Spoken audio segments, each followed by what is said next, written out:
Nossa palestrante hoje será Valéria Arcari. Valério Arcari, desculpa.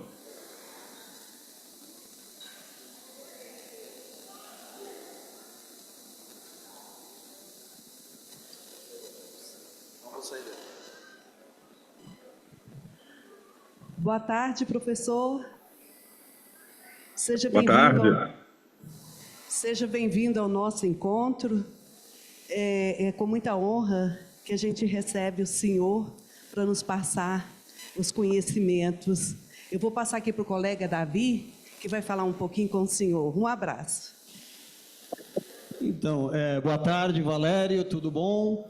Valério Arcari é doutor em História pela USP, professor de História aposentado do IFSP, também ativista sindical, dirigente político, e é fundamental, no momento em que a gente tem nossas pautas específicas, a disputa do orçamento no judiciário, a luta salarial, a gente saber em que contexto que a gente está. Então, que mundo que a gente vive, que Brasil que a gente vive, quais são as nossas perspectivas. Então, acho que é um assunto de compreensão obrigatória nossa, o contexto das perspectivas do serviço público e os nossos desafios do movimento sindical. Muito obrigado, Valério, por estar aqui com a gente no Congresso. E, bom, com a palavra, então, historiador, doutor em História, Valério Arcari. Doutor Valério, eu gostaria de dizer ao senhor que tem 30 minutos, tá? Para apresentar. Fique à vontade. Obrigado. Muito obrigada. Ok. Bom, muito obrigado pelo convite e não posso deixar de dizer que é uma satisfação estar, ainda que virtualmente, presente neste vosso congresso. Eu vou fazer uma apresentação dividida em 4 partes, mas não posso deixar de iniciá-la com um comentário sobre a precipitação da guerra entre Israel e Irã. É um tema internacional. Eu vou fazer uma apresentação centrada na avaliação da situação brasileira, em particular da situação do funcionalismo público e digamos, com foco especial sobre o funcionalismo federal, mas creio que todos nós somos muito conscientes do sentido dramático dos acontecimentos das últimas 24 horas, ou seja, mudou a situação mundial. De fato, nós não estamos diante de ataques exploratórios do Estado de Israel. Nós estamos diante do início de uma guerra que tem como objetivo neutralizar o Irã. Por isso, a ofensiva militar não se reduziu ou não se restringiu a desmantelar as instalações das centrais nucleares iranianas, mas elas atingiram a capital e foram muito concentradas na tentativa de destruir uma parte da liderança militar, política e científica do Estado iraniano. São acontecimentos dramáticos, como sabem, já iniciou uma escalada do preço do petróleo, mas isso é, por enquanto, o elemento mais colateral deste processo. O Irã é um Estado independente, não é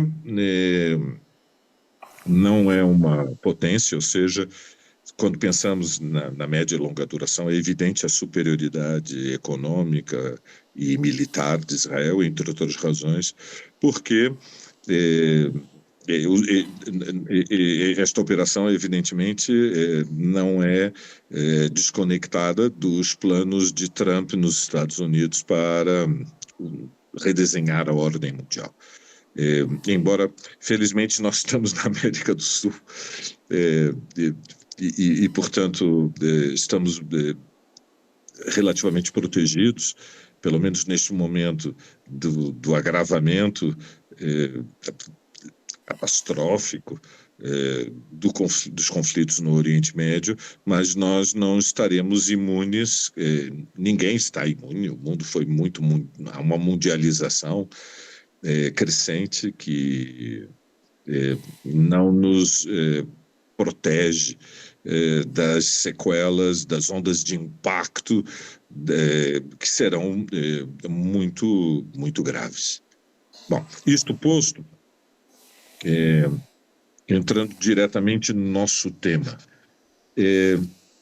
nós estamos diante de uma encruzilhada para o país e para o serviço público, e ela remete fundamentalmente ao fato de que o Brasil se transformou, passou por, podemos dizer, 3 grandes etapas, quando pensamos as últimas 2 ou 3 gerações, ou seja, a nação brasileira ela completou a sua urbanização em torno de 1980 e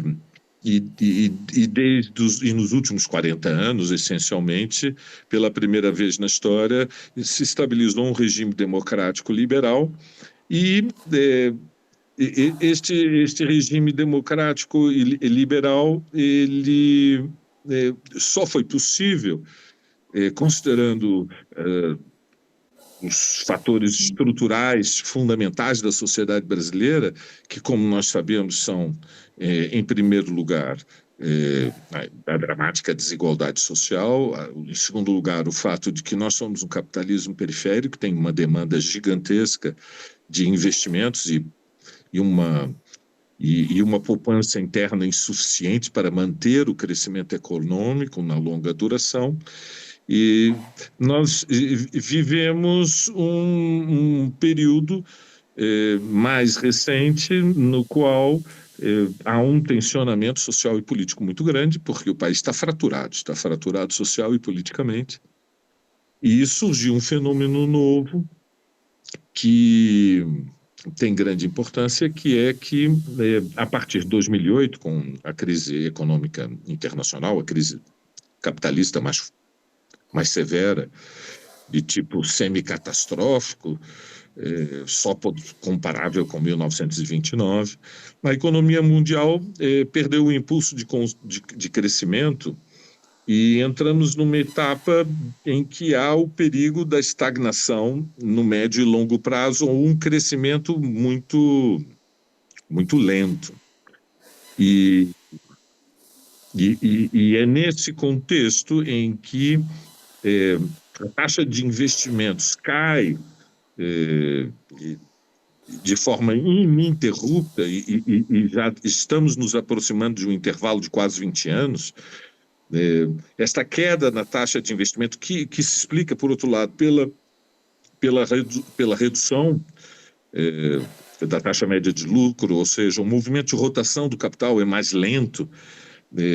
Os investimentos eles não conseguem extrair mais valor na mesma velocidade que antes, ainda que o volume de capital que é acumulado é maior, mas numa proporção menor ao investimento do que foi na etapa anterior à crise de 2008. E é nesse contexto que entramos diante deste perigo estratégico que é a estagnação na longa duração. É um movimento de pulsação do capital muito lento. Isso leva a que uma parte enorme da poupança mundial se afasta do processo produtivo que prevaleceu na etapa do pós-guerra, que dependia fundamentalmente de produção e consumo, e se refugia na financiarização. A financiarização é um mecanismo de sustentação do crédito do Estado, das empresas também, das famílias. Estávamos falando de crédito agora há pouco, quando falávamos da cooperativa. Mas é, em primeiro lugar, o crédito dos estados, ou seja, os estados nacionais, eles passaram a ser o refúgio seguro do excesso de capitais que não encontra valorização na produção. Ou seja, como nós todos sabemos, a lógica do capitalismo, o impulso capitalista é fundamentalmente capital em busca de mais valor, é capital em busca de lucro, é capital em busca de valorização. E para isso é necessário extrair da natureza, extrair do trabalho humano, mas a capacidade de valorizar que existiu até a crise de 2008 não existe mais, e por isso a financiarização é o que prevalece. Nós temos hoje no Brasil uma dívida pública em proporção ao PIB que já superou os 70%, mas quando pensamos nos países centrais, a situação é noutra escala. É claro, eles têm uma capacidade de endividamento muito maior, justamente porque são os países onde o estoque de capitais acumulado ao longo de séculos, são os países impérios, são as potências imperialistas, é uma escala, né, um estoque de capitais num volume incomparavelmente superior e, portanto, os endividamentos são, em outra escala, os Estados Unidos já tem 100% do PIB, a boa parte dos países europeus tem 120%, 130%, 140%, o Japão já superou os 200%, a dívida pública corresponde a 2 PIBs anuais. Bom, diante disto, surgiu um fenômeno fundamental, que é a extrema-direita. É um fenômeno mundial. E ela repousa, em primeiro lugar, num projeto de sociedade na qual o Estado tem que ser reduzido ao mínimo. O Estado mínimo é o projeto da extrema-direita, e isso passa pelo corte de todos os gastos públicos. A resposta que a extrema-direita dá a esta crise de uma lentidão do movimento de rotação do capital é abrir para a mercantilização, a educação, a saúde, as previdências, transformar em negócios a educação, saúde e previdência, e reduzir o Estado a uma função de ordenamento da segurança pública. O Estado seria fundamentalmente um instrumento de preservação da ordem social. E o dramático é que estas ideias que oferecem garantias aos credores da dívida pública, ou seja, se o Estado ele diminui seus gastos públicos, ele consegue pagar os juros dos títulos da dívida pública. Não há razão para os investidores temerem que o pagamento da dívida pública será suspenso, e aí a capacidade de endividamento do Estado aumenta e criamos um ciclo no qual o crédito passa a ser o coração do sistema. Mas, para isso, é necessário impor derrotas sociais de sentido histórico. E vejam, isto não é possível sem uma luta de classes, uma luta social, uma luta política num patamar como a nossa geração não viu desde os anos 80. E o fato é que, no nosso país, não só, este programa da extrema-direita alcançou grande peso social, ou seja, nós temos uma fração da classe dominante brasileira que apoia a extrema-direita. Evidentemente, o seu núcleo duro é o agronegócio, mas tem apoio no capital financeiro. E, portanto, quando nós pensamos os 2,5 milhões de capitalistas no Brasil, nós temos que reconhecer que uma parcela muito grande deles se identifica com o programa da extrema-direita. Mas eles alcançaram também uma grande audiência nas camadas médias da sociedade, tanto na classe média proprietária, herdeira, em geral eurodescendente, mas também nas camadas médias de trabalhadores assalariados, que têm uma escolaridade mais elevada. Isso remete ao fato de que, ao longo das últimas décadas, mas acentuadamente ao longo dos últimos 10 anos, o peso do imposto de renda sobre as camadas médias dos trabalhadores que ganham acima de 3,5, 4 salários mínimos, o custo da educação privada, o custo dos planos de saúde para a geração mais idosa, os planos de aposentadoria privada, tudo isso incide sobre as camadas médias de forma aguda, deteriorou-se as condições materiais e até culturais de existência destas camadas e aumentou o rancor contra os pobres, porque um dos custos da estabilização do regime democrático liberal foi garantir a extensão de direitos sociais para aquela parcela do povo brasileiro que vivia nos rincões, vivia nos interiores e que se deslocou a partir dos anos 50, 60, 70 até os anos 80, e hoje nós temos um país com um nível de urbanização muito, muito elevado, 85%, na verdade um pouco mais, da população brasileira vive em centros urbanos. Nós temos mais de 20 cidades com 1 milhão ou mais de habitantes, 2 capitais macrocéfalas entre as 10 cidades mais importantes do mundo, São Paulo e Rio de Janeiro. Há rancor, porque foi construído o SUS, não havia sistema de saúde, foi construída uma previdência social. E a previdência social hoje garante aposentadorias e pensões para mais de 38 milhões de pessoas, num país em que há 40 milhões de trabalhadores com carteira assinada, 13 milhões de funcionários públicos, ainda 10 milhões a mais de assalariados que têm patrão, mas não têm contrato. Então, o custo da Previdência Social, do SUS e a extensão do acesso ao ensino público aumentou os gastos públicos do Estado e isto não foi possível porque não havendo reforma tributária, não foi sustentável senão com o aumento do endividamento público. Foi subindo de 40% para 50%, de 50% para 60%, e até agora já estamos ali próximos de 75% do PIB, para uma carga fiscal que já é de 33% e que, comparada com os países que estão no estado de desenvolvimento econômico e social semelhante ao nosso, é relativamente elevada. Evidentemente, é muito menor que nos países centrais. Nós temos cargas fiscais de 45%, de 50% nos países centrais, nos países imperialistas, mas, evidentemente, não são comparáveis com a nossa realidade econômica e social, e a classe dominante está enfurecida, exige um choque de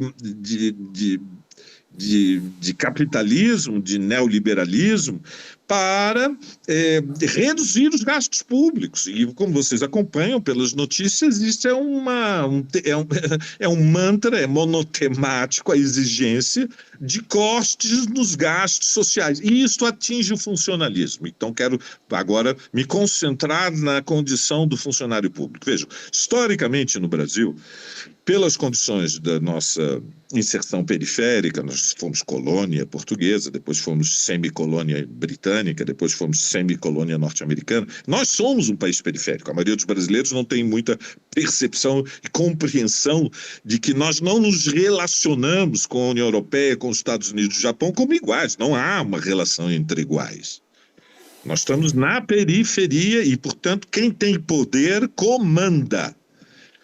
E, estando na periferia, a nossa situação é que nós herdamos as feridas do atraso. Historicamente, o Brasil era e permanece um país de escolaridade baixa, de baixos níveis de instrução. Isto colocou um problema para a construção do Estado Nacional. E o Estado Nacional são os servidores públicos, em primeiro lugar, os civis e os militares. O problema é que, vejam bem, vamos ver de forma retrospectiva. Acabou de sair o estudo mais atualizado e mais sério, mais rigoroso, feito pela Ação Educativa sobre as habilidades culturais do nosso povo. É bom nós sabermos que nós só temos 35% da população que pode ser considerada, com 15 anos ou mais, de plena alfabetização.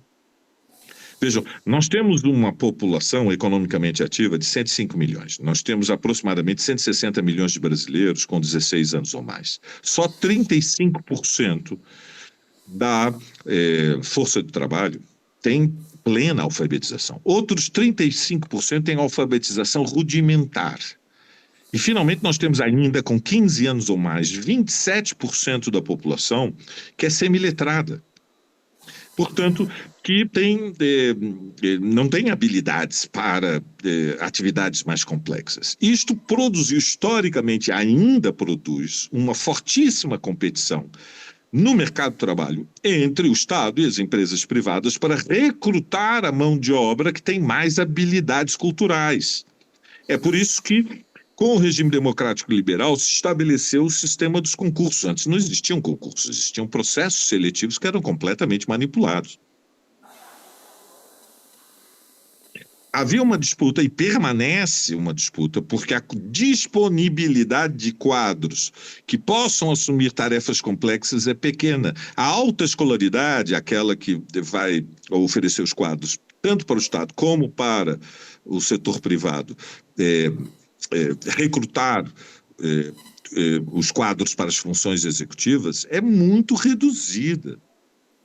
E portanto, o funcionalismo em geral, mas em particular o funcionalismo federal, onde os critérios de recrutamento são mais severos, porque as carreiras oferecem, prometem condições melhores de existência, uma ascensão social. Isto produz tensões. Então, do ponto de vista do funcionalismo em geral, a questão fundamental é que a classe dominante acha que o Estado ficou caro demais. O Estado ficou caro demais porque o SUS custa muito caro. O Estado ficou caro demais porque a Previdência Social, distribuindo aposentadorias para 40 milhões de pessoas, ficou caro demais. O Estado ficou caro demais porque garantir a universalização do acesso, pelo menos até o ensino médio, ficou muito caro. Vejam, o que é muito caro? Muito caro significa que um aluno na USP custa R$15 mil ano. E tem mais de 50 mil alunos a Universidade de São Paulo. E o mesmo vale para o FMG, para a Federal de Ouro Preto e para todo o sistema universitário público brasileiro. Um aluno numa escola de ensino médio, para ter um desempenho, para que esta escola possa ter um desempenho que seja nivelado pelas escolas particulares, não vai custar menos do que alguma coisa próxima a $10 mil ao ano. Então, o tema também afeta o funcionalismo federal e todos nós, porque parte do programa da extrema-direita é que o funcionalismo federal é muito caro, o estadual e o municipal também, mas o funcionalismo federal é muito caro porque os salários médios do funcionalismo federal estão muito acima dos salários médios das empresas privadas, no que corresponde exatamente às mesmas funções. No passado, não era assim. No passado, a grande vantagem que a carreira do funcionalismo oferecia era a estabilidade, porque o movimento de rotação da força de trabalho no setor privado era, e permanece absurdo, não sei se vocês sabem, de 2 em 2 anos, 50% da população que trabalha no setor privado brasileiro muda de emprego. Metade. Nós estamos falando de 40 milhões de carteiras, são 20 milhões de pessoas que 2 em 2 anos mudam de emprego. A rotatividade é absurda, é uma taxa elevadíssima. A vantagem comparativa da carreira do funcionalismo no passado não era a atração dos salários, era a estabilidade. Bom, com o tempo, deixou de ser assim, ou seja, além da estabilidade, passaram a existir planos de carreira que ofereciam vantagens comparativas qualitativas. Bom, então, o plano do choque de capitalismo passa pelo fim da estabilidade, pela redução do salário médio do funcionalismo. E o caminho para fazer essa redução, evidentemente, é o congelamento salarial dos pisos. Os pisos não podem ser reatualizados. E não foi, por outro lado, por outra razão, que o funcionalismo federal ficou, durante 4 anos do mandato do Bolsonaro, com os salários congelados. Isso nos remete a um outro tema, que é o fato de que os sindicatos do funcionalismo conquistaram posições de força, têm influência, incidem na vida política. Porque, por muitos fatores, mas o principal é o fato de que são categorias que nas cidades onde estão inseridas, estabelecem relações, que são relações sociais, que permitem redes de solidariedade. Muito bem, o programa da extrema-direita é anular a força dos sindicatos. Vejam o que está acontecendo na Argentina com Milei. Acompanhem o que está acontecendo com Trump nos Estados Unidos. Trump fez a demissão já agora, antes de completar 6 meses de mandato. Meus amigos, dezenas de milhares de funcionários públicos. É choque frontal. Enfrentando a justiça, desafiando os sindicatos. Então, nós estamos diante de um perigo estratégico, que é que a extrema-direita ameaça voltar ao poder. E quero usar, então, meus últimos 10 minutos para apresentar para vocês 4 fatores que explicam por que existe perigo estratégico. Primeiro, não nos iludamos com o fato de que nós estamos na semana em que Jair Bolsonaro e o núcleo central da conspiração golpista foi a julgamento, iniciou-se o julgamento, né, apresentaram as suas defesas no Superior Tribunal Federal. Bolsonaro não é insubstituível. A inelegibilidade de Bolsonaro não é um obstáculo intransponível para a extrema-direita, porque nós estamos falando do apoio a um programa, a uma corrente político-social que tem capilaridade, tem implantação social, que tem apoio de uma fração poderosa do capitalismo, tem sustentação em redes das camadas médicas, arquitetos, engenheiros, pequenos proprietários, comerciantes, há redes da classe média, sobretudo a mais tradicional, a que tem vantagens comparativas consolidadas há mais de 2, 3 gerações, mas que chegam às camadas médias de trabalhadores assalariados que têm níveis de instrução mais elevados. Tem implantação, o programa tem apoio. E ele tem apoio porque existe o rancor contra os pobres, porque existe uma decadência do padrão de vida das camadas médias, imposto de renda, a saúde privada, a educação privada, o futuro, a previdência, mas também porque há um discurso político que dramatiza a corrupção e dramatiza a segurança pública. E isto funciona como música para os ouvidos de dezenas de milhões. E, portanto, quando há um apoio a um programa, a figura do Bolsonaro é substituível. E já está sendo construída uma substituição. Por enquanto, há conflitos entre eles, porque o Bolsonaro quer a garantia do indulto. E, portanto, só vai declarar o apoio a quem o substituirá na luta contra Lula no segundo turno, quando tiver absoluta garantia da impunidade.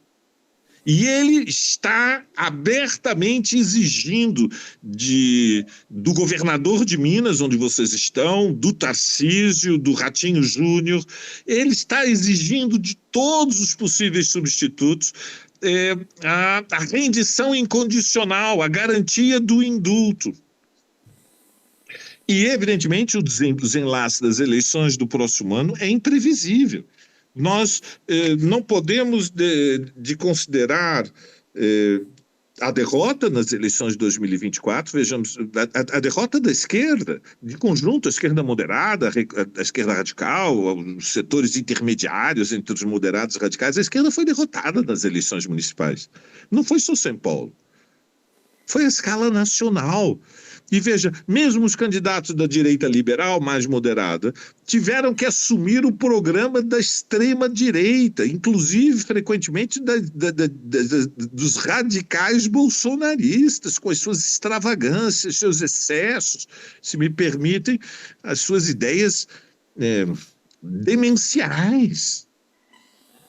Depois não podemos ignorar o fato de que Milei venceu na Argentina e Trump venceu nos Estados Unidos, portanto a eleição do ano que vem será muito diferente da 2022. Em 2022, Biden não só estava na Casa Branca e era hostil a Bolsonaro, como mandou oficiais do alto comando norte-americano dialogar, ou seja, pressionar, enquadrar uma parte da alta oficialidade das Forças Armadas brasileiras. Houve uma divisão nas Forças Armadas. Um setor permaneceu ultra radicalizado, alinhado com o Bolsonaro até o último momento, mas ele perdeu. Não porque, vejam, não sejam de extrema-direita. Quando nós pensamos os 380 generais, almirantes e brigadeiros, que é o que nós temos no Exército, na Marinha e na Força Aérea. 380 da alta oficialidade, no estatuto de brigadeiro, almirante e generais. São de extrema-direita na sua maioria, mas receberam a pressão direta do alto comando norte-americano. Não vai se repetir em 2026, meus bons amigos. Não vai se repetir, é Trump na Casa Branca. Depois nós temos que considerar que a situação do governo, da popularidade do governo, vem se deteriorando. Nós tivemos o Datafolha de ontem, junto com a pesquisa do IPESP. Ambas as pesquisas são diferenças na margem, e elas indicam que tem mais de 40% da população considera o governo ruim, e menos de 30% que considera o governo bom. E depois temos 30 e poucos por cento, 33% considera o governo regular. Nestas condições, nestas condições de temperatura e pressão, é imprevisível o desenlace de um segundo turno. Pode ser por uma margem tão estreita como foi em 2022, se não pior. Se não pior. Não fosse tudo isso bastante, nós temos um fato novo que é imenso. O fato novo, que é gigantesco, é que a fração da classe dominante que apoiou Lula contra Bolsonaro em 2022 está rompendo com o governo. Veja, o governo, ele depende, além, evidentemente, dos partidos que o ajudaram a vencer as eleições de 2022, ele depende de um quinteto. Este quinteto são, de um lado, o União Brasil, que está se unindo com os progressistas, o PP, que é uma antiga arena, um antigo partido da ditadura, é uma grande coalizão, uma federação que está surgindo. Do outro lado tem uma outra coalizão que está surgindo, que é a aliança do MDB com republicanos, e o quinto elemento do quinteto é o PSD do Kassab, que é o primeiro-ministro do governo do Tarcísio em São Paulo. Este quinteto tem ministros no governo Lula, mas se deslocou para a oposição. E veja, o grau de instabilidade é tal que fecharam um acordo domingo com o ajuste proposto por Fernando Haddad, e na segunda-feira o acordo desmoronou. E ontem já Hugo Motto declarou que o pacote, tal como foi decidido, com aumento de impostos sobre LCAs e LCIs e uma taxação mais elevada das BETs e outras medidas menores, não vai ser aprovado e vai ter regime de urgência para derrotá-lo segunda-feira. Domingo tinha estado solenemente ao lado do Haddad dizendo, negociamos. Há uma situação em que o quinteto, este bloco de partidos do Centrão, que tem uma maioria no Congresso, está se deslocando para a oposição, tem um pé dentro e um pé fora. Então, concluindo... Professor, por gentileza, o senhor poderia concluir para a gente abrir para as perguntas? Sim. 18h13, sim, eu marquei. Concluindo, é neste contexto, portanto, que o resultado eleitoral do próximo ano é imprevisível, e o funcionalismo público deve ter plena consciência de que a sua situação é muito perigosa. Se a extrema-direita chegar ao poder, vai haver um choque, uma reforma do Estado, que vai assumir o nome de reforma administrativa, mas vai ser algo de uma gravidade brutal. Ou seja, fundamentalmente, todas as conquistas históricas do funcionalismo estarão duramente ameaçadas, e mais, os sindicatos estarão seriamente cercados. vão tentar quebrar a coluna vertebral dos sindicatos, e há o perigo, portanto, para falar com toda a franqueza, de uma derrota histórica. O que é uma derrota histórica? Há muitos tipos de derrotas. Muitos tipos de derrotas. Mas há uma derrota que é a mãe de todas as derrotas. É a derrota histórica. É aquela que se impõe pelo intervalo de uma geração. Vai ser necessário que todos nós todos nós, me refiro sobretudo a vocês, mas também a minha geração, que está aposentada há poucos anos, todos nós estaremos dramaticamente ameaçados e as condições nas quais nós construímos as nossas vidas e carreiras, elas desaparecerão. Não haverá mais estabilidade e funcionalismo, o piso de entrada nas carreiras será diferente, haverá um desmantelamento de funções, uma redução abrupta, qualitativa do número de funcionários públicos. Nós somos 14 milhões hoje no Brasil, 500 mil de funcionários federais. A extrema-direita considera isto um custo absurdo. Por outro lado, sim, vai haver, muito provavelmente, uma expansão do investimento nas Forças Armadas e nas polícias para garantir a repressão interna. E, finalmente, o regime democrático liberal estará com seus dias seriamente ameaçados, porque é assim que agem os neofascistas. Eles devoram e canibalizam e destroem as instituições, as liberdades democráticas, disputando o poder através das liberdades democráticas. Eu lamento perturbar a vossa sexta-feira. Hoje é dia de Santo Antônio, então um dia que tem um certo sentido romântico na nossa tradição. Não queria perturbar a noite de Santo Antônio, que historicamente nosso calendário deve ser uma noite feliz, mas a verdade é que o horizonte que se coloca diante de todos nós, em particular do funcionalismo, é sombrio. Obrigado pela vossa atenção.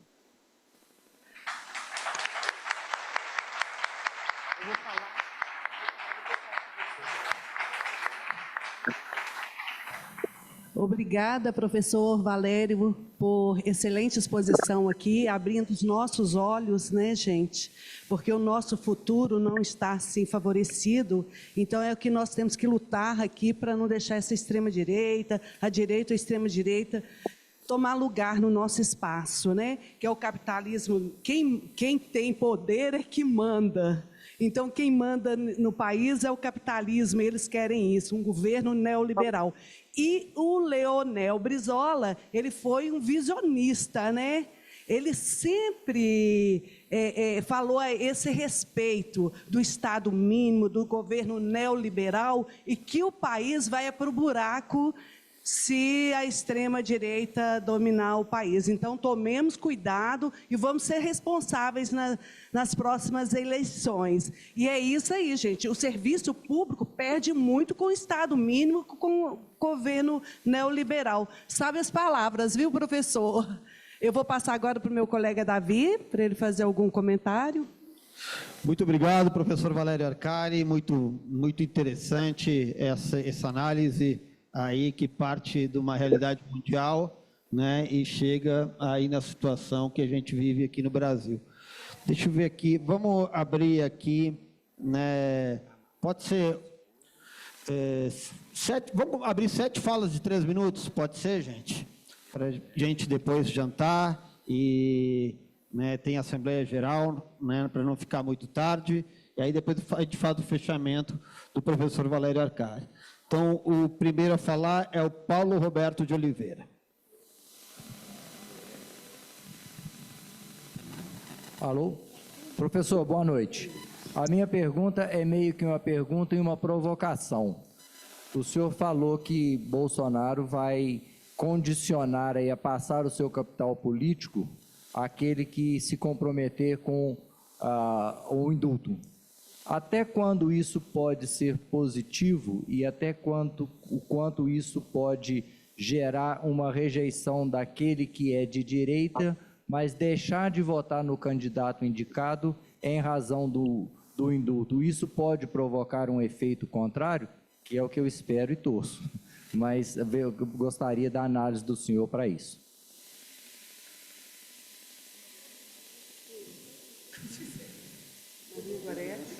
Próximo é a Gorete. Posso falar? Professor, eu queria primeiro parabenizar pela palestra, excelente palestra. Gostaria de sugerir que o seu texto, se não houver problema, fosse colocado no site do Citraeng, para que todas as pessoas possam aproveitar um pouquinho essa sua sabedoria. Eu queria falar o seguinte: na sua retrospectiva, parece, né, que o senhor deixou bem claro, assim, eu não sei se é uma conclusão correta, que no Brasil, ao contrário de outros países, quanto mais alto o nível de estudo, mais a pessoa se aproxima da direita. Eu achei isso meio paradoxal, porque, na verdade, deveria ser o contrário. Quanto mais informação cultural, informação você tem, mais você consegue visualizar o que é arbitrário e o que não é arbitrário, o que faz bem, né, assim, em tese, para a população, e o que não faz bem. Então, me parece assim, muito estranha essa conclusão, mas, ao mesmo tempo, eu acho que é acertada, que é mais paradoxal ainda, que reflete realmente a realidade brasileira. Obrigado, Gorete. Próximo é o Hudson.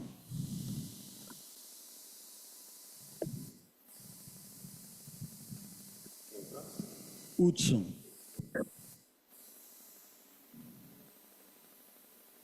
Hudson? Tá aí. Professor, primeiro agradecer a palestra. Senti uma sinceridade brutal nas suas palavras e concordo com tudo isso. É assim que eu vejo esse horizonte que está se aproximando. E sobre esse ataque ao funcionalismo público, não chega a ser uma pergunta, mas ele foi ensaiado entre 2019 e 2022, a proposta de emenda constitucional número 32, 2020, que já tratava dessa tal reforma dita administrativa, que acaba sendo uma reforma de Estado, de ataque total aí ao serviço público. E a principal norma que tinha lá, a principal ideia dessa proposta, dessa PEC, era inserir um artigo 37A na Constituição, que permitia a terceirização de tudo. E esse é um objetivo do capitalismo de choque, como o senhor explicou. Terceirizar tudo o que é possível no serviço público. O senhor que veio da USP, dava para imaginar que esse artigo seria o normativo para, por exemplo, pegar toda a USP, terceirizá-la, entregar para uma empresa qualquer educacional, um grupo qualquer, e ficaria a cargo do governo, por exemplo. Toma aí 1 bilhão de orçamento para você tocar a USP. E não tem mais nada a ver com ela. E é assim que o capital quer. Quer assumir todos os serviços públicos, virar tudo negócios. Porque não tem nem risco de quebra. Se pegar uma empresa como a Eletrobras e vender, privatizar, entregar para o capital, é um negócio antes dito da China. Porque é serviço público, é fornecimento de energia, nunca vai quebrar. Não tem risco nenhum. Vai ser eterno. É diferente de uma construtora que faz prédios, como era uma famosa aqui em Belo Horizonte, chamava Líder, que hoje não existe mais. Isso não faz diferença. Tem outras. Mas serviço público é eterno. Então, esse risco que a gente corre é com a extrema-direita, como o senhor bem explicou. Obrigado, Hudson. O próximo é o Marino.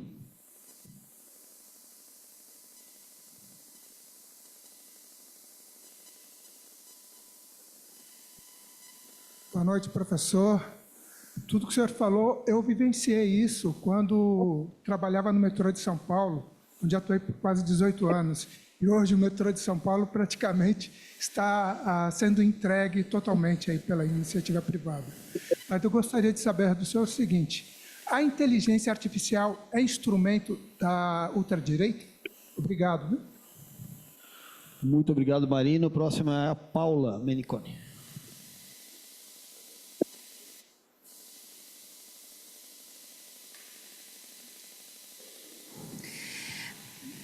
Boa noite, Valério. Antes do mais, eu quero agradecer enormemente à direção do meu sindicato por ter convidado você para falar para a gente, e eu não podia perder essa oportunidade.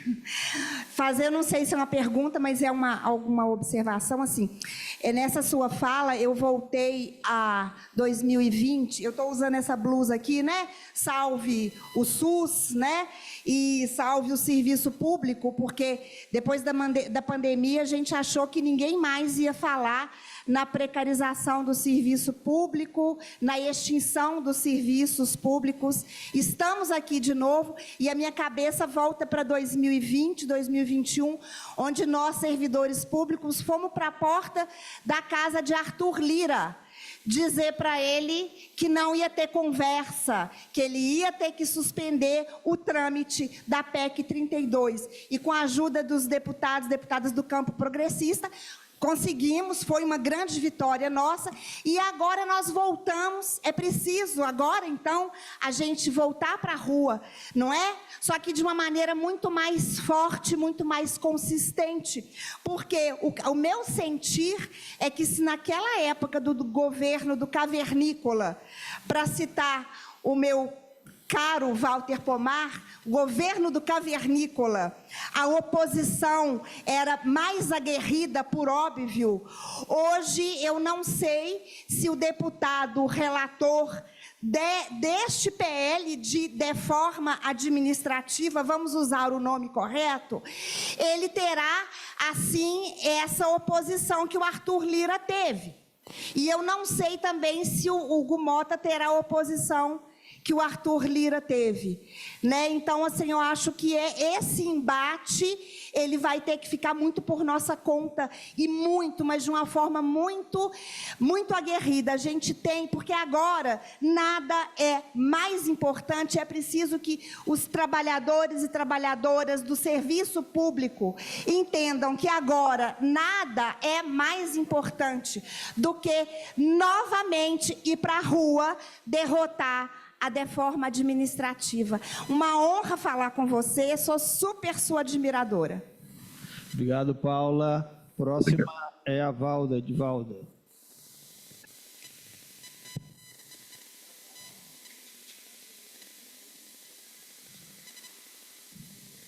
Boa noite a todas e todas. Eu sou a Valda, analista judiciário TRE, lotada lá no município de Danuque, 600 quilômetros aqui de BH. Professor, Marx dizia que a história se repete a primeira vez como tragédia, a segunda como farsa. Pois bem, a Segunda Guerra Mundial, por exemplo, é sabido que o surgimento do nazifascismo foi consequência da crise do capitalismo. No atual estado de coisas, o senhor enxerga mais uma crise do capitalismo, já que o capitalismo é autofágico. A gente está vivendo uma nova crise, e essa nova crise, ela dará ensejo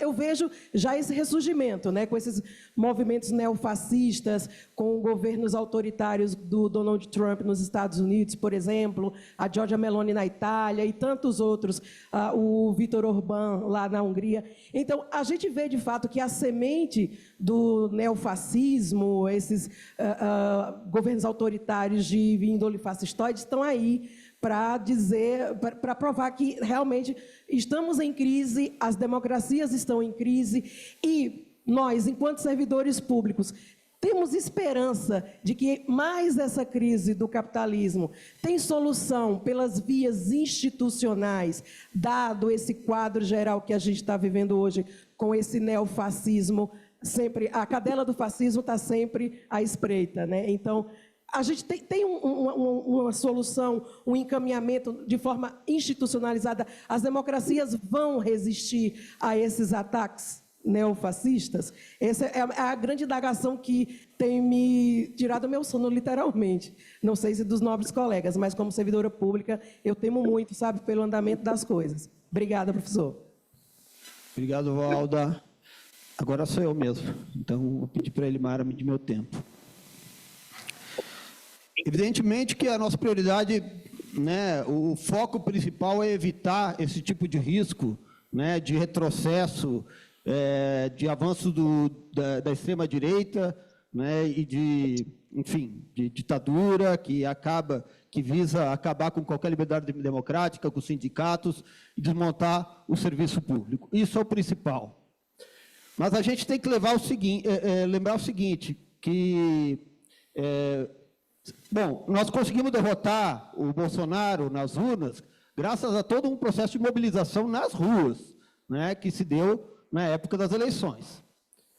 Mas a gente tem que lembrar que antes, né, houve um governo de colaboração de classe que era refém também da classe dominante, da classe econômica, né, que não construiu o horizonte que a classe trabalhadora queria. E, de certa forma, houve uma decepção, evidentemente, despolitizada, né, que permitiu o avanço da extrema-direita.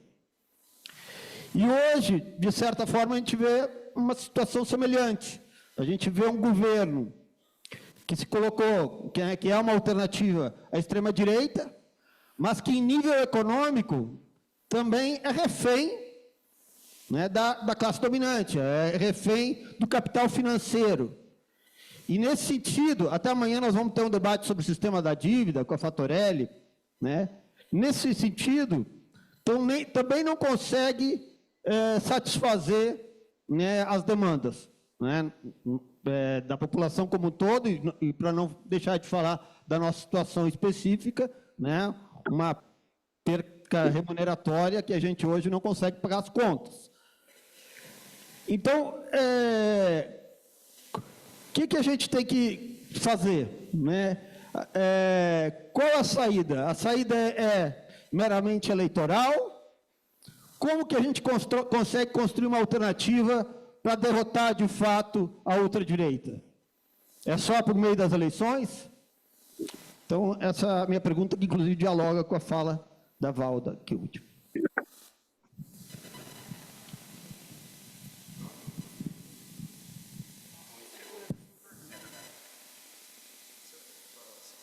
Tá, eu fui o último, né? Agora. Então, tem mais alguém, gente? Gostaria? Nós vamos abrir uma exceção, Adriano. Vamos abrir uma exceção aqui para a Adriana, tá, gente? E vamos fechar, então, as inscrições. Okay. Mais alguém? Então Boa tá, tarde. fechamos as inscrições. Tudo que o senhor expôs para nós como ameaça, a gente já está vivenciando com o desgoverno Zema. Eu aproveito aqui a oportunidade para compartilhar com vocês o panfleto que eu trouxe, peço a vocês licença, sobre a privatização, ameaças de privatização da CEMIG, da Copasa, que são superavitárias e tantas outras. Ele está fazendo um verdadeiro saudão.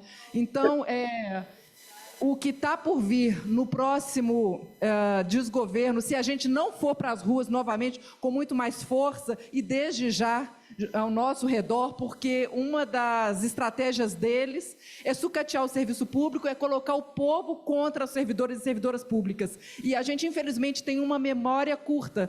Paula Meniconi lembrou bem aí. A gente pensou que com o nosso isolamento social por causa da pandemia, a população em geral percebesse a grande importância do serviço público, porque fomos nós que sustentamos esse país durante esse período.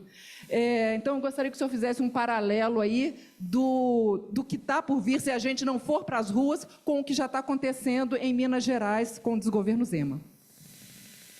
Obrigado, Adriana. Então... E que já se colocou como presidenciável. Exatamente. Deus me livre. Inclusive foi citado, né, pelo Valério agora como, né, uma das alternativas à ultradireita.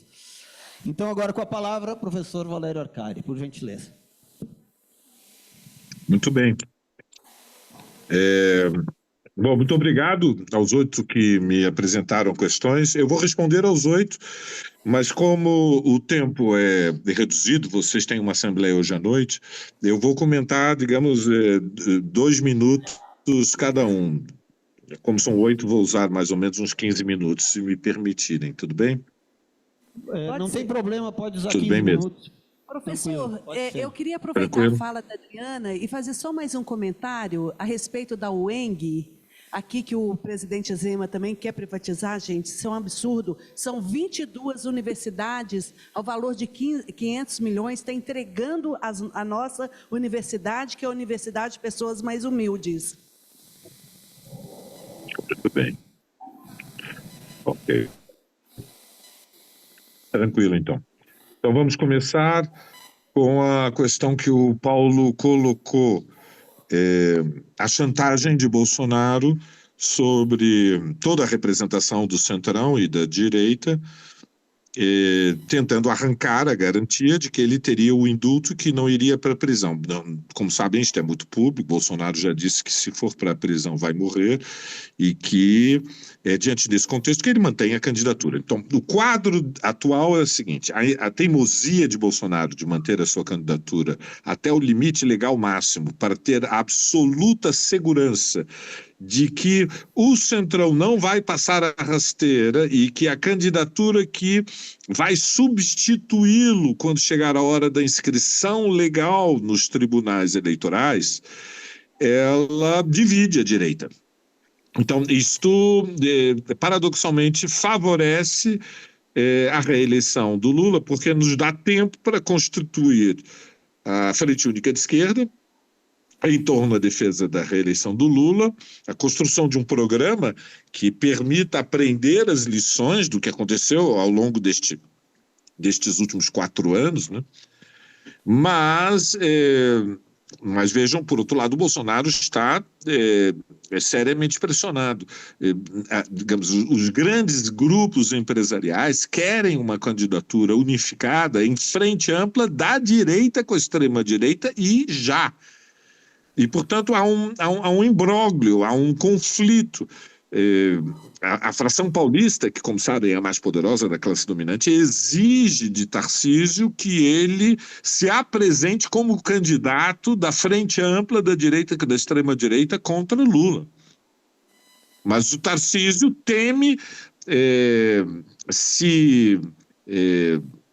lançar candidato à presidência e não à reeleição a governador sem o apoio de Bolsonaro, porque evidentemente todos no centrão, na direita e na extrema-direita, incluindo o quinteto, que eu me referi antes, sabem que Bolsonaro não vai poder ser candidato, mas sem o apoio de Bolsonaro não é possível vencer Lula. Então nós temos aqui um intervalo de tempo, e o tempo na política tem muita importância, Paulo, em que a divisão entre eles, por enquanto, nos favorece. E nós temos que aproveitar esta divisão entre eles para fazer a disputa ideológica.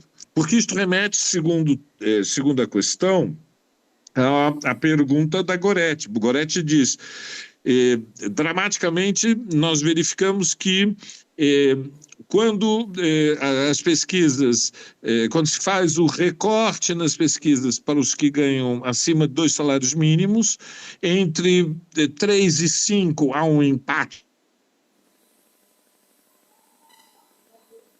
técnico dentro da margem de erro da direita, seja qual for o candidato, será beneficiado, ou seja, os níveis de desaprovação de muito ruim, entre os que ganham acima de 5 salários mínimos no Brasil, são muito elevados. Lembremos, 5 salários mínimos, nós estamos falando de R$ 7.500 por mês. Veja, quem vive com R$ 7.500 é uma pessoa que está remediada. Não é uma pessoa que está numa situação confortável. E, no entanto, ali a extrema-direita já é majoritária. E, portanto, isto, Goretti, significa o seguinte, que à medida em que aumenta a instrução, aumenta também a possibilidade de uma inserção no mercado de trabalho um pouco mais elevada. Por quê? Porque a escolaridade média do povo brasileira é rudimentar, é muito, muito, muito limitada. Então, o estatuto do privilégio começa pela eurodescendência, se quisermos para dizer as coisas como são, como pela branquitude, passa pela herança, mas passa também pelas vantagens competitivas que permitiram uma escolaridade um pouco mais elevada, que é o que legitima o discurso da meritocracia, que faz com que nas classe média, em primeiro lugar, que tem herança, propriedade, mas também nas camadas médias assalariadas, que não tiveram tanta vantagem. O esforço foi tão grande que há uma presunção de superioridade. Isto é capturado pela extrema-direita para envenenar a consciência das camadas médias contra os pobres, contra os miseráveis, contra, enfim, metade da população brasileira, meus amigos. Metade dos 105 milhões da população economicamente ativa ganham até 2 salários mínimos, ganham até 3 mil reais. Metade. É dramático o nível de desigualdade social. E então nós temos sim esse paradoxo. O aumento da escolaridade, da instrução, devia transformar as pessoas para melhor. Mas a política é mais poderosa, infelizmente, do que a cultura. Logo, nós temos aqui fatores ideológicos, Goretti, que são chaves. Porque, veja, a situação econômica, vamos falar as coisas com total lucidez, a situação econômica melhorou. A economia está crescendo há 3 anos seguidos a 3%, a inflação continua contida a 5%.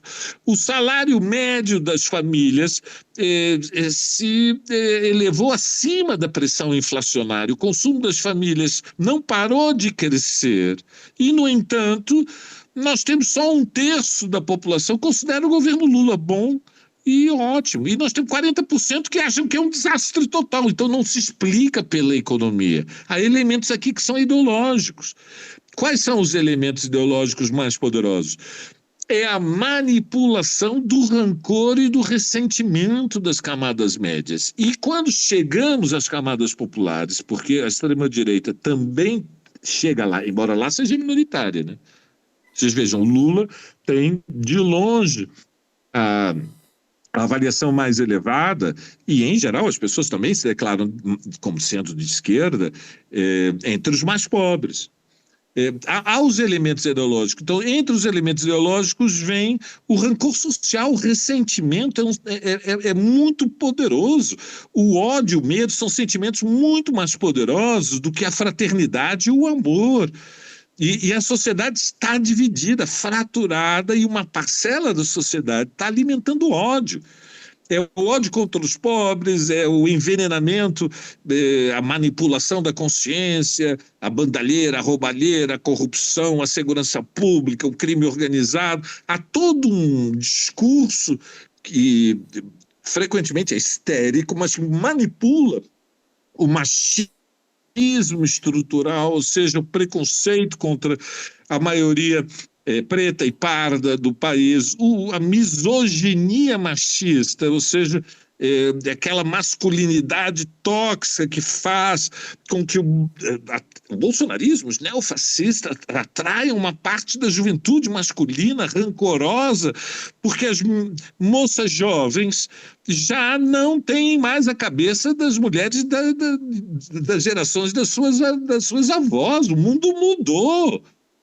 Então, e não fosse tudo isso, tem a manipulação da LGBTfobia e por último, tem esta ideia perigosíssima de que aqui pode haver um capitalismo popular e que com a internet todo mundo pode ganhar dinheiro e não ter patrão e fazer fortuna. Portanto, se manipulam também o que nós podemos chamar uma ideologia pequeno-burguesa, que no Brasil sempre foi um pouco latente, por como as condições de trabalho são muito duras. O sonho de quem nasceu na pobreza é não ter patrão. E agora, com a internet e a manipulação, estes sentimentos são transformados numa plataforma política que eles embelezaram com o nome de fantasia de empreendedorismo. Hudson, você tem toda a razão. A terceirização é uma forma dissimulada de privatização. E a terceirização tem como objetivo reduzir custos. E o sentido da redução dos custos é buscar o Estado mínimo. Portanto, é um capitalismo que não se apoia mais em produção e consumo, mas sim em crédito. E, em primeiro lugar, no parasitismo do Estado, ou seja, é o engordar deitado dos rentistas. O sonho do capitalismo é perpetuar por um período indefinido a valorização do capital através dos empréstimos aos estados nacionais. e vive da renda. E veja, o Brasil está pagando quase 15% de juros, nós estamos pagando juros reais entre os 3 mais elevados do mundo, engordar deitado. Comprar títulos da dívida pública é um dos melhores negócios do mundo, porque o outro caminho, que é a atividade produtiva, ela envolve riscos enormes e coloca em desafios gigantescos. Investir com que dinheiro para produzir o quê, aonde, para vender para quem? São dilemas empresariais brutais, realmente brutais.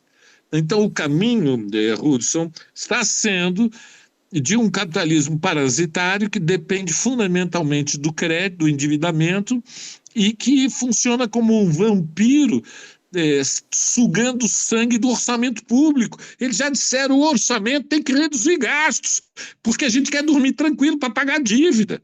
Então, vocês veem todas essas lideranças da direita... Alô? Caiu a ligação? Caiu a ligação. Não, alô? Voltou a ligação, que bom. Alô? Não, alô? Voltou? Escutando. Que bom. Obrigado, David. Então, seguindo, Marinho, inteligência artificial.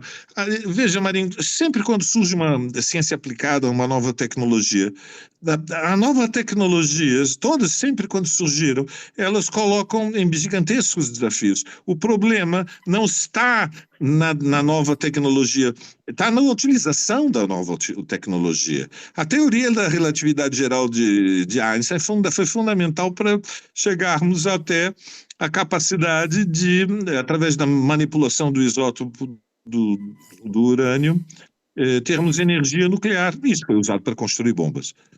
A responsabilidade não é do Einstein com a teoria da relatividade geral, não é da mecânica quântica. É o uso, é o capitalismo, não é a inteligência artificial. O problema são estes grandes oligopólios, fundamentalmente norte-americanos, que têm uma capacidade de manipulação como nunca existiu antes na história da humanidade. Vejam, nós sempre tivemos no Brasil grupos de comunicação privados. O Estado de Minas, o Globo, a Folha de São Paulo, o Estado de São Paulo, são grupos privados de comunicação que tinham monopólio da informação e do espaço do debate público. Mas o que nós temos hoje é numa outra escala. Não há comparação. Nós temos 7 companhias norte-americanas que têm o domínio do mundo virtual e que, portanto, manipulam em função dos seus interesses e dos interesses estratégicos do projeto de sociedade que defendem toda a comunicação social do mundo. Isto é que não tem paralelo.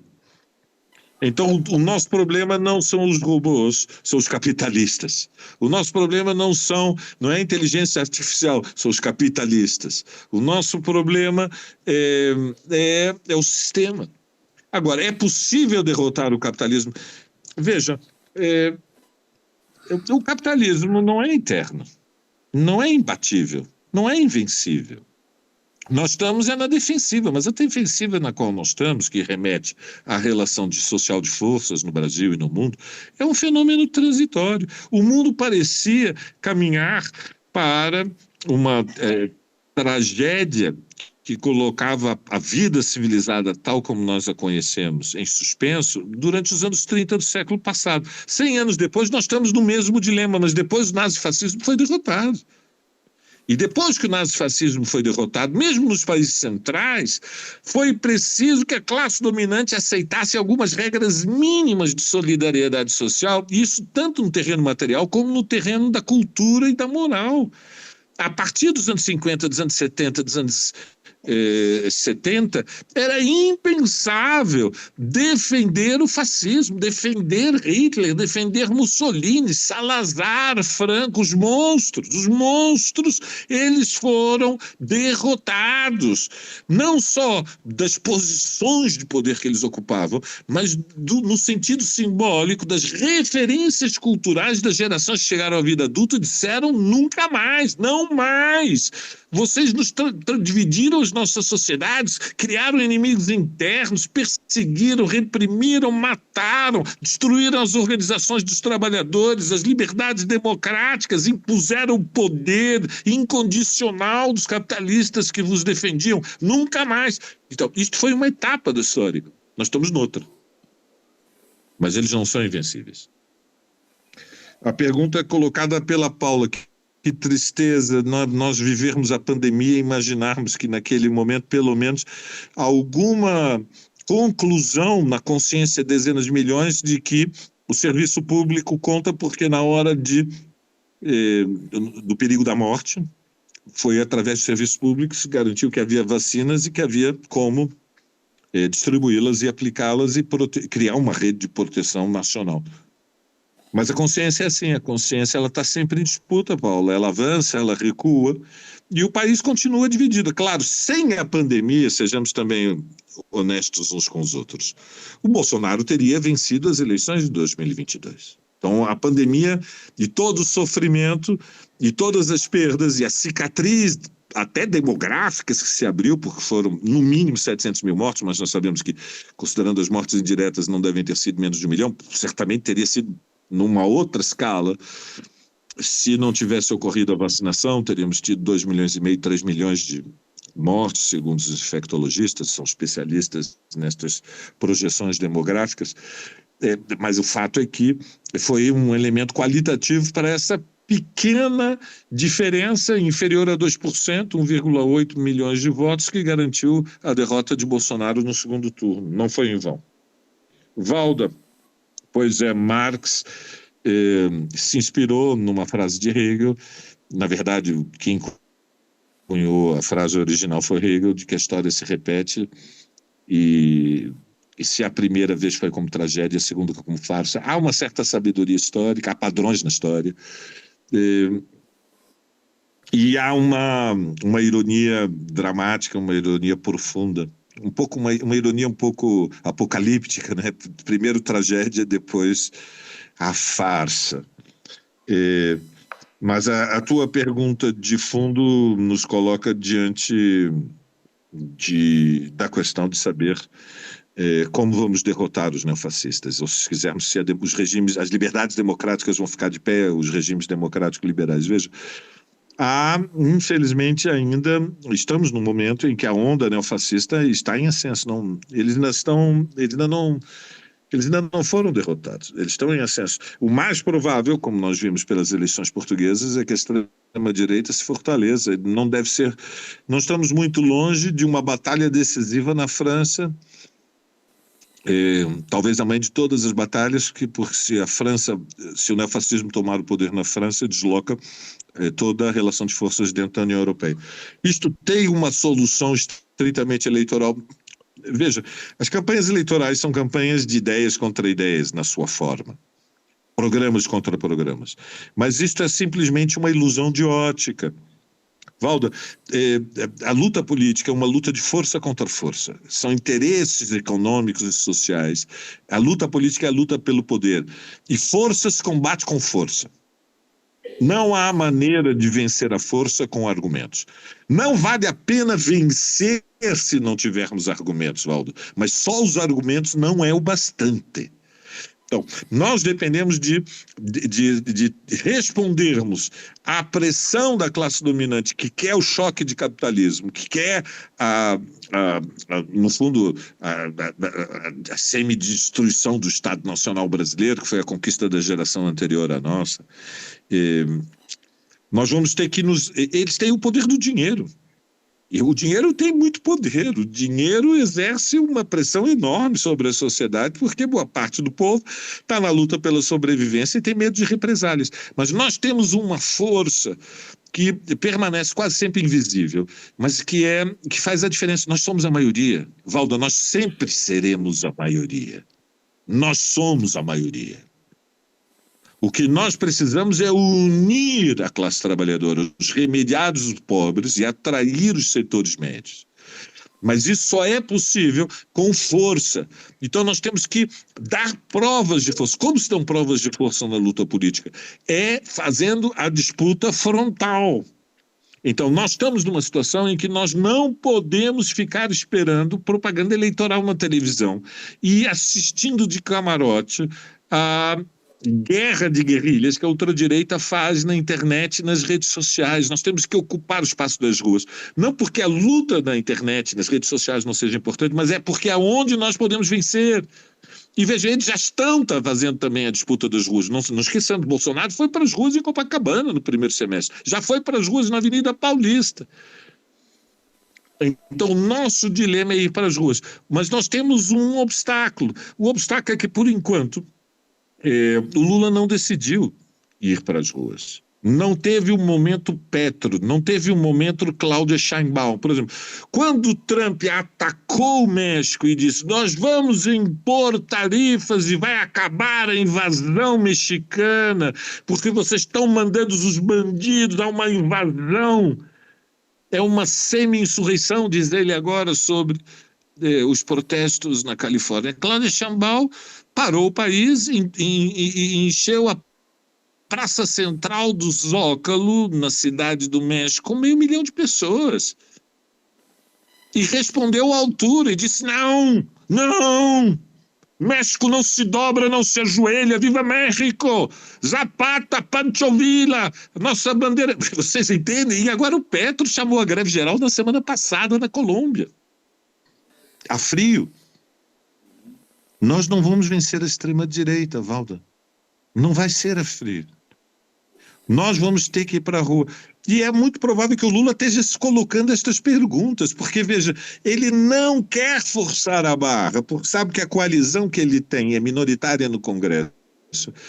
E o quinteto está anunciando que está de malas prontas. E ele teme ficar completamente refém deste semi-parlamentarismo que tem sido imposto pelo Centrão. Ele hesita. Mas é claro que na cabeça do Lula já surgiu a ideia: será que não é necessário fazer o giro à esquerda? Então está em disputa na esquerda. Eu defendo que deve fazer, evidentemente. E acho que é um erro não ter feito até agora. O Davi, colocando o dedo na ferida, né, fez a pergunta mais difícil de todas. E que é esta, né? Como vão derrotar a extrema-direita e o papel do governo Lula. Veja, os governos Lula são do ponto de vista da gestão dos interesses, do ponto de vista da classe dominante. Os patrões, como é que eles pensam? Os patrões pensam assim: um governo Lula é uma anomalia.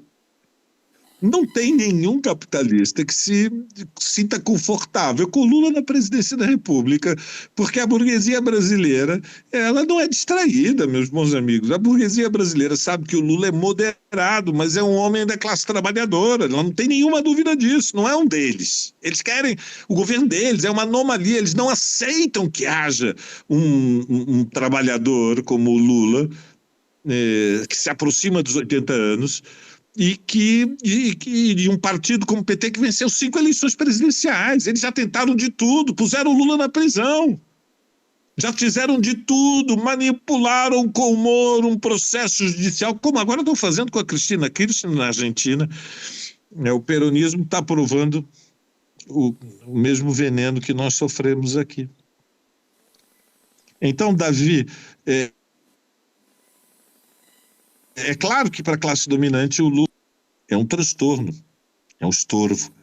E o plano deles é deslocá-lo. Mas a classe dominante está dividida, porque, veja, ainda assim há uma fração da classe dominante que tem medo, mesmo que não seja o capitão, né, o Bolsonaro com o seu messianismo milenarista, porque há um elemento meio apocalíptico, catastrófico, nesse discurso semi-religioso da ala neopentecostal que sustenta a extrema-direita. Então há uma dimensão messiânica, milenarista, uma nova civilização, terrivelmente evangélica, enfim. A classe dominante tem uma fração que olha para isto e tem desprezo. mas tem também muito medo do que poderia ser um novo mandato do Lula, a 6ª vitória do PT. Então está tudo à deriva e está, em grande medida, o nosso destino em disputa, Davi.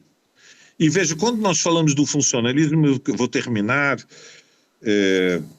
agradecendo a Adriana por lembrar que o Zema é um monstro, é isso mesmo, ele quer privatizar tudo e está na disputa com o Tarcísio, ele não desistiu, Adriana, é absurdo. Claro que ele não vai ser escolhido, vocês sabem, a fração paulista é mais poderosa e olha para o Zema e percebe que há elementos de imprevisibilidade, um pouco de fanatismo, que o Tarcísio não tem, é um pouco mais pragmático. E a classe dominante, sobretudo a fração paulista, tem horror aos fanáticos. Então é pouco provável que seja o Zema. Mas a questão de fundo, Davi, é como impedimos a derrota histórica. E a derrota histórica para o funcionalismo vai ser mais severa, porque considerando as desigualdades sociais do Brasil, o funcionalismo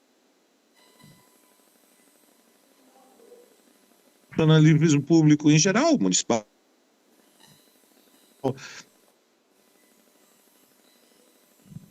é aquele que recrutar quadros com habilidades. Não podiam ter semiletrados no judiciário. Não podiam. Não podiam ter semiletrados nas universidades, não podiam. Tinham que recrutar pessoas com algumas habilidades, pelo menos alfabetização, capacidade de conduzir rotinas administrativas, estabilidade. E é isso, o que está ameaçado com a reforma administrativa é que as conquistas do funcionalismo vão desaparecer. Eu sei que, e me despeço de vocês, eu sei que a nossa mente é uma herança darwiniana, dizem os especialistas. A nossa mente, ela projeta que o amanhã não vai ser tão diferente do ontem. É uma forma de as nossas sinapses encontram na dopamina uma alegria que regula o nosso bom humor, imaginando que nada vai ser muito diferente. Nem nada vai ficar muito melhor, mas nem nada, sobretudo, nada não vai ficar muito pior. Isto é uma ilusão da nossa mente para manter a economia política do cérebro. É uma ilusão. Olhem para a Teherã. Tudo mudou. Tudo mudou para os iranianos. Estão sobre as bombas de Israel. E a guerra só começou ontem. Então nós temos que realmente ser conscientes do que vem pela frente. E ser conscientes é dizer que, diante de uma realidade em que há o perigo da derrota histórica, o sindicalismo não pode virar uma rotina. Como disse a Paula, com toda a razão, ou lutamos, ou seremos transformados em poeira da história. Ou lutamos, ou tomamos a iniciativa, ou saímos para as ruas, ou saímos do acomodamento, ou ganhamos coragem, ou inflamamos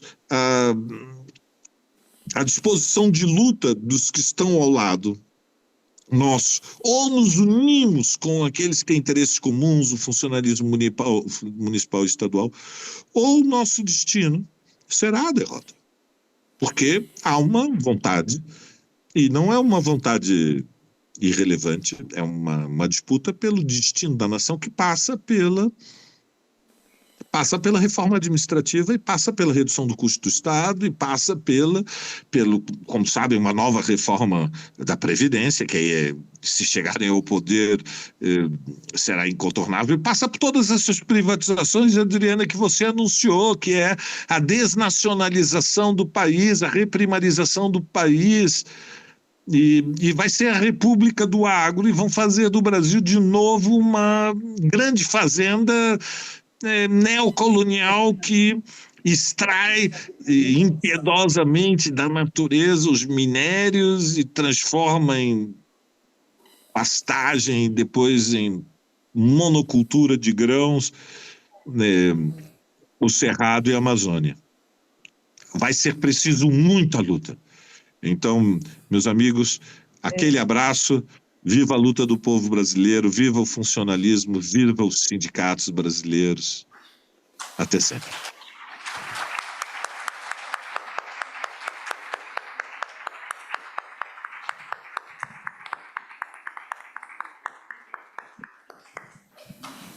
Parabéns, professor Arcari. Muito importante o que o senhor tem nos passado hoje. Foi assim uma aula maravilhosa, gente, que é o que a gente está precisando mesmo ouvir, né? Porque tudo depende de nós. Nós temos que saber, sabe? É assim que a gente vai derrotar a extrema-direita nas urnas, porque nós temos que ter consciência disso tudo que o professor falou.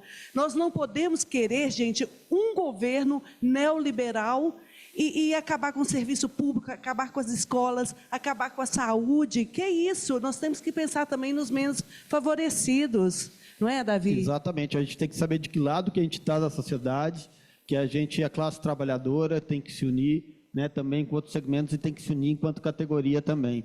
Então, acho que esse aprendizado, essa aula é importante aí para a gente continuar refletindo ao longo de todo esse congresso, né, e ficar com esse sentimento, né, da urgência que a gente tem, né, de virar, né, essa mesa, de virar essa situação toda. Muito obrigado, né, companheiro, professor Valério Arcari, né, grande palestra, a gente está agradecido aqui, né, eu elasteci um pouco o tempo, porque eu vi que estava todo mundo muito interessado, né, nessa aula, né, e também porque a janta é agora às 19 horas, né, agora a gente, né, também, né, tinha esse horário das 19 horas, então, né, a gente está muito agradecido. Um grande abraço, então. Aquele abraço para todos. Agradecemos, então, a participação do Valério Arcari, doutor em História pela USP, professor universitário, militante histórico do movimento sindical e social. Agradecemos também a composição da mesa, aos coordenadores Davi, Elimara. Então, há 3 minutos atrás começou a janta, 6 minutos atrás. Então, vamos todo mundo jantar, 20h30, né? Então, todo mundo aqui para a gente fazer a Assembleia Geral. Quero deixar aqui 3 avisos importantes, tá? Será das 19... Deixa eu tirar aqui. Das 19 às 20, aqui no prédio, no 2º andar, tá? Para o acesso será pelo crachá e o participante que pagou é só apresentar o voucher e às 20h30 retornaremos para cá, para a GO. Ó, importante, não sei se